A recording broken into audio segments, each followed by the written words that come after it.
Bismillah. Assalamualaikum warahmatullahi wabarakatuh. Alhamdulillahi rabbil alamin. Wa bihi nasta'inu ala umuri dunya waddin. Wassalatu wassalamu ala ashrafil anbiya'i wal mursalin. Sayyidina wa maulana Muhammad khataman nabiyyin. Wa ala alihi wa sahbihi ajma'in, amma ba'du. Alhamdulillah, kita masih diberi kesempatan oleh Allah Subhanahu wa taala untuk berzikir dan bersalawat kepada junjungan kita Nabi besar Muhammad sallallahu alaihi wasallam.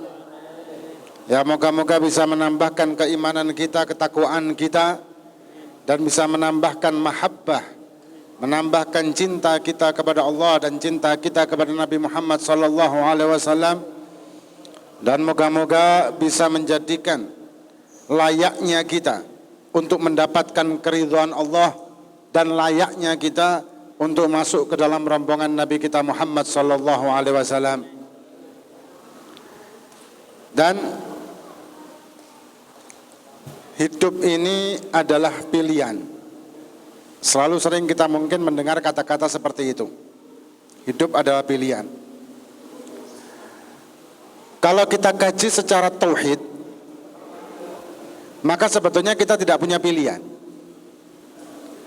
Akan tetapi syariat agama Islam itu tidak hanya terdiri dari tauhid, karena tauhid sebagai landasan. Ada rukun Islamnya dan ada rukun ihsannya. Ketika kita berlandaskan dengan tauhid dan meyakini bahwa segala sesuatu sudah ditentukan oleh Allah Subhanahu wa taala, ada fikih, ada tasawufnya yang mewajibkan kita untuk berikhtiar. Sedangkan kita wajib tahu dan wajib meyakini kalau ditentukan oleh Allah. Kok bisa seperti itu, bagaimana? Jawabannya simple, secara akal saja. Adalah kita tidak pernah tahu apa yang Allah akan tentukan pada diri kita. Kita tidak pernah tahu apa yang Allah takdirkan sama kita. Maka kita diberi kesempatan untuk memilih dalam hidup. Dan pilihan cuma dua. Dalam dunia ini pilihan dua. Alam barzah pun ada dua pilihan. Dan yang menentukan pilihan di alam barzah adalah dunia. Iman atau kufur. Alam barzah, su'ul khatimah atau husnul khatimah. Akhirat, neraka atau surga. Hanya itu pilihannya. Nah, kemudian Allah menciptakan satu makhluk di dalam jiwa kita yang bernama hawa nafsu atau hawa sebetulnya. Karena hawa dan nafsu beda. Cuman kita lebih mengenalnya dengan hawa nafsu. Allah menciptakan untuk kelayakan pada diri kita. Layak apa tidak mendapatkan ridha, maka diberilah kita makhluk sebagai ujian. Maka itu hawa ini seringnya menentukan pilihan dalam hidup kita. Entah itu pilihan yang baik tapi berujung buruk, atau memang buruk berujung buruk juga. Karena hawa ini bisa menjadikan kita seolah-olah mendekat tapi sebetulnya menjauh. Dia bisa membuat semacam halusinasi, seolah-olah kita sudah sampai tujuan padahal kita menjauh dari tujuan. Inilah hebatnya hawa yang ciptaan Allah Subhanahu wa taala. Banyak dalam kitab-kitab tasawuf yang menceritakan tentang hal ini. Nah, maka itu bagaimana supaya kita bisa menjadikan iman sebagai pilihan hidup, bukan lagi hawa. Kalau kita buang hawa nggak mungkin. Bagaimana caranya membuang hawa ini? Kecuali para nabi dan rasul yang tempatnya hawa nafsu di dalam jiwa mereka, di dalam hati mereka, beliau-beliau tersebut sudah dibuang. Kalau kita membaca sirah Kanjeng Nabi, ada riwayat 2 kali Nabi dioperasi, ada riwayat 3 kali dioperasi. Ya, ada khilaf dalam hal itu. Dioperasi oleh para malaikat dan dibuang bagian tubuh, bagian hatinya yang ditempati oleh hawa nafsu. Sehingga Nabi tidak punya hawa. Sama sekali. Para nabi dan rasul tidak ada hawa sama sekali. Cuman kita bukan nabi, bukan rasul. Pasti ada. Siapapun kita, setinggi apapun derajat kita di sisi Allah menjadi wali, walaupun kutub sekalipun ada hawanya.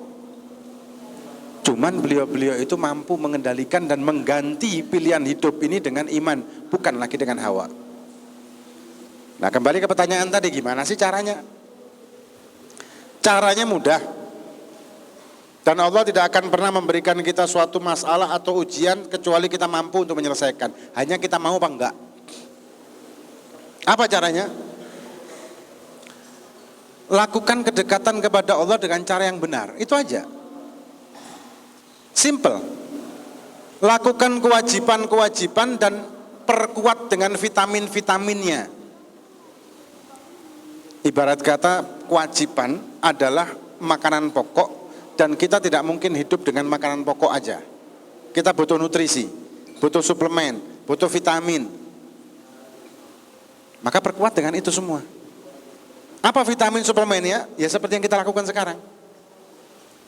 Zikir, sholawat, istighosah, atau khalwat, mungkin amalan para sufi.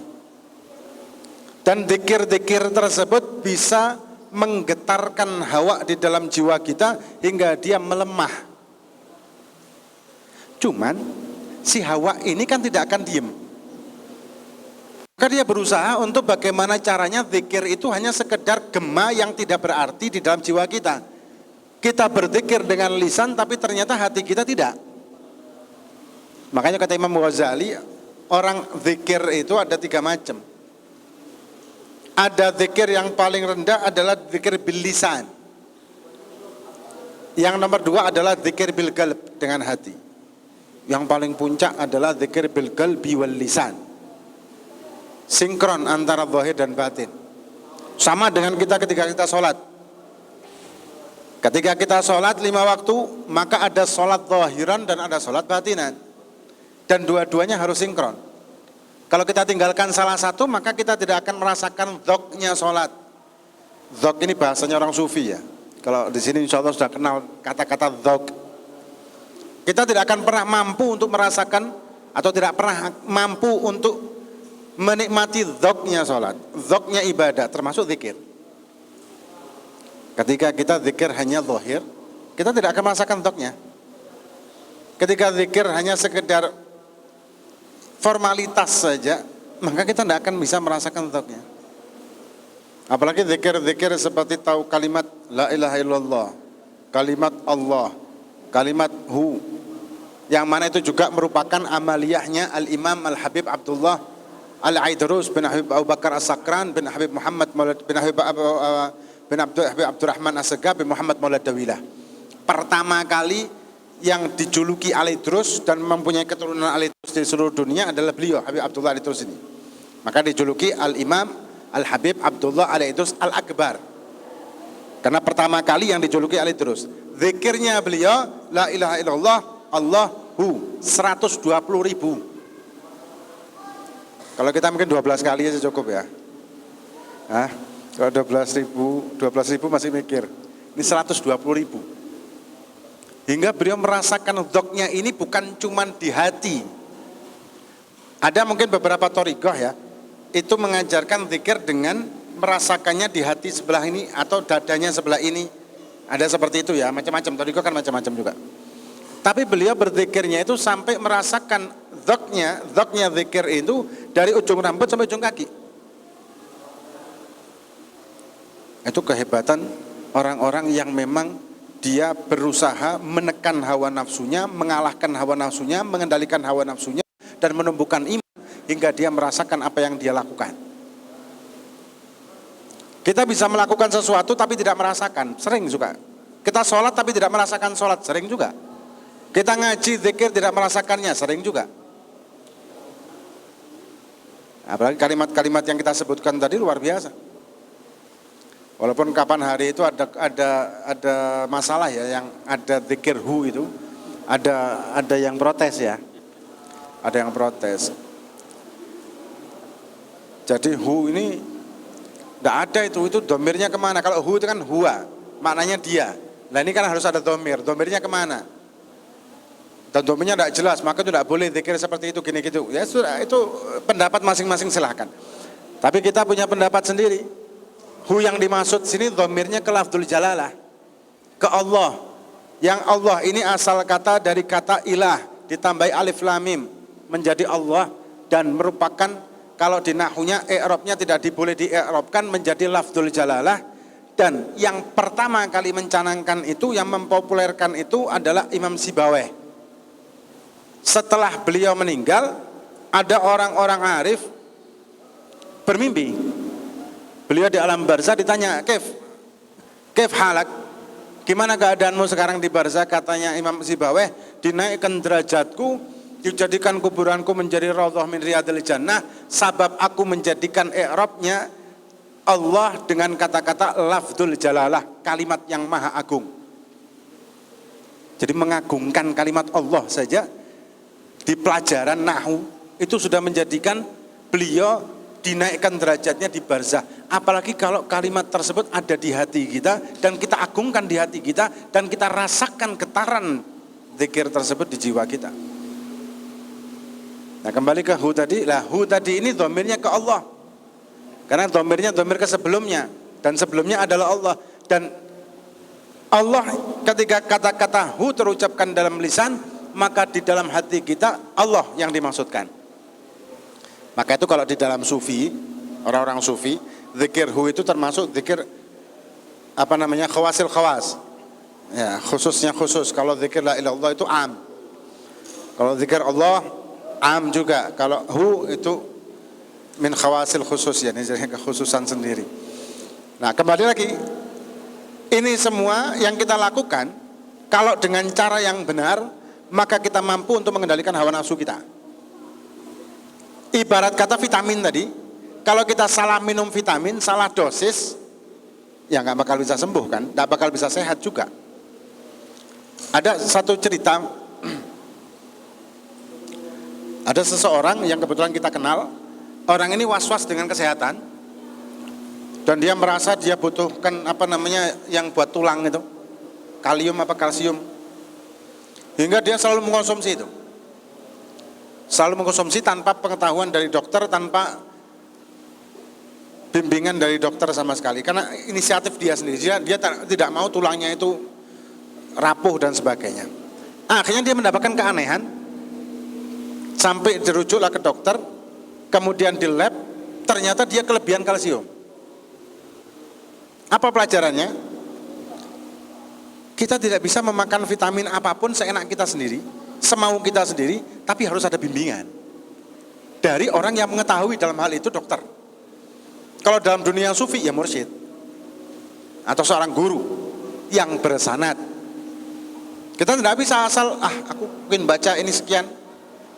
Kayak contoh Asmaul Husna yang dibaca tadi. Masing-masing dari 99 Asmaul Husna itu ada sirnya sendiri dan ada sir jumlah. Seperti Ya Latif itu 129 kali. Kenapa kok enggak sekalian 130? Nanggung amat 129 karena sirnya di situ. Kalimat Ya Gawi misalkan 116. Kenapa kok ada 120? Kenapa kok ada 150? Kenapa kok ada 1000? Ada sirnya. Dzikir ini Asmaul Husna yang ini yang itu semuanya ada sirnya. Dan di dalam 99 itu ada Ismul A'zam, yang hanya orang-orang tertentu yang mengetahui mana yang Ismul A'zam itu. Nah ini semua tidak bisa kita ketahui, cuman kalau kita ngarang-ngarang sendiri ya kayak tadi akhirnya. Kita inginnya baik, inginnya sehat, malah celaka.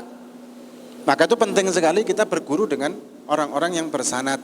Alhamdulillah di sini ada Ustadz Sohib dan ada para ustadz-ustadz yang lain yang sudah bersanad, yang insya Allah akan nyambung sampai kepada Nabi Muhammad SAW.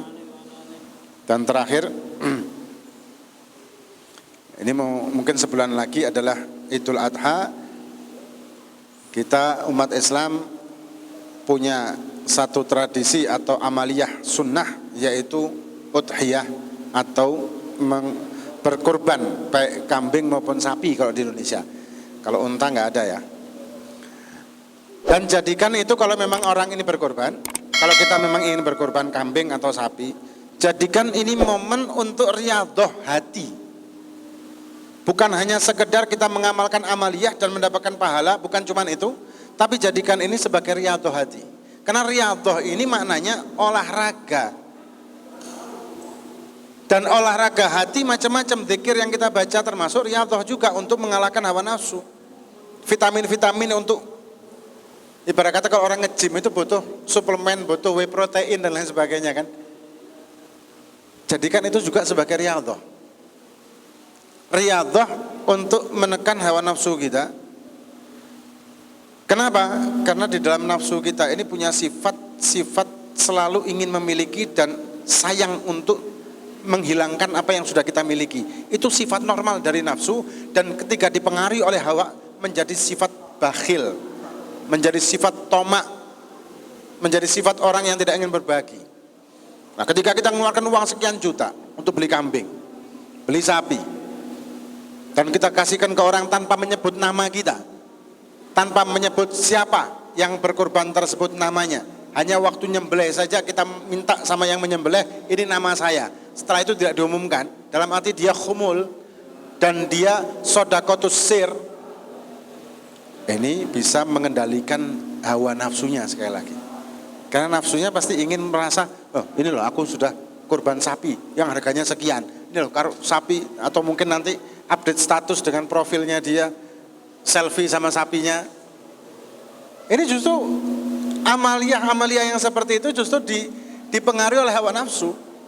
Betul dia beramal tapi hancur amalnya. Kenapa? Karena ada ujub dan kibirnya. Maka itu jadikan setiap amal itu sebagai riyadhah. Baik amal wajib maupun amal sunnah. Bahkan amal mubah pun bisa dijadikan riyadhah. Tergantung niatnya. Dan inilah Rahman Rahimnya Allah Subhanahu wa taala. Allah memberikan kita jalan yang sangat banyak menuju ke ridhonya. Bukan hanya satu jalan, tapi banyak jalan. Yang penting kita tahu urutannya. Utamakan wajib, kemudian sunnah. Itu urutannya. Qaddimul wajib alal mandub. Ketika kita mengutamakan sunnah daripada wajib, salah. Atau kita menganggap sunnah itu untuk mencapai wajib, keliru juga. Karena wajib yang utama, pokok yang wajib ini, kemudian sunnah adalah vitaminnya. Atau ada lagi yang mungkin punya pikiran, loh kita ini kalau melaksanakan wajib harus mengenal dulu, mengenal Allah dulu baru melakukan yang diwajibkan. Maka itu perlu sunnah dulu untuk mengenal Allah, perlu zikir untuk mengenal Allah. Ini keliru juga. Karena sampai kiamat gak bakal kenal sama Allah kalau kita tidak melakukan perintahnya. Melakukan perintahnya merupakan suatu kewajiban mutlak, dan amaliyah zikir, sholawat dan sunnah-sunnah yang lain merupakan penguatnya dan vitamin yang sudah kita bahas tadi. Moga-moga kita semua diberi oleh Allah hidayah dan taufiknya, diberi kekuatan iman dan takwa, diberi tambahan mahabbah, tambahan cinta, dan moga-moga hati kita diberi oleh Allah SWT kelapangan hati kita, dan bisa sinkron ibadah zahiriyah dan batiniah kita, hingga kita nanti di yaumil qiyamah dibanggakan oleh Nabi Muhammad SAW dan masuk ke dalam rombongan Nabi kita Muhammad SAW, dipimpin para guru-guru kita, para masyayikh kita, para habaib, para kiai kita. Wallahu a'lam bishawab. Al-Fatihah.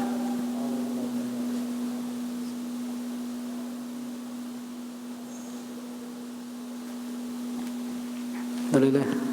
Terima kasih Habib. Mudah-mudahan ini akan membekas dan berathar di dalam hati kita. Kemudian dari hati kita akan memompa, mencerahkan pikiran kita, akal kita, sehingga menjadikan langkah kita senantiasa digerakkan oleh iman, ilmu yang ada dalam hati kita. Amin ya rabbal alamin. Saya garis bawahi pesan Habib tadi. Ingat yang wajib, ya, yang wajib. Bertorekoh meninggalkan yang wajib bahaya ini ya.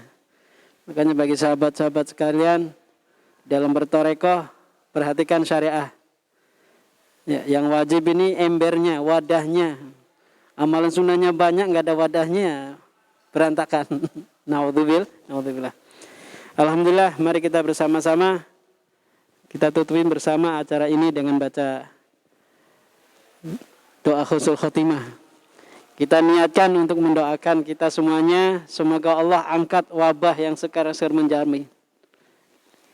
Ya Allah biha, ya Allah biha, ya Allah bihusnil khotimah, يا الله بها يا الله بها يا الله بحسن الخاتمة يا الله بها يا الله بها يا الله بحسن الخاتمة يا الله بها يا الله بها يا الله بحسن الخاتمة لي خمسة أطفي بها حر الوباء حاتمة المصطفى والمرتضى وابناهما والفاتمة لي خمسة أطفي بها حر الوباء الحاتمة المصطفى والمرتضى وابناهما وفاطمة لي خمسة أطفي بها حر الوباء الحاتمة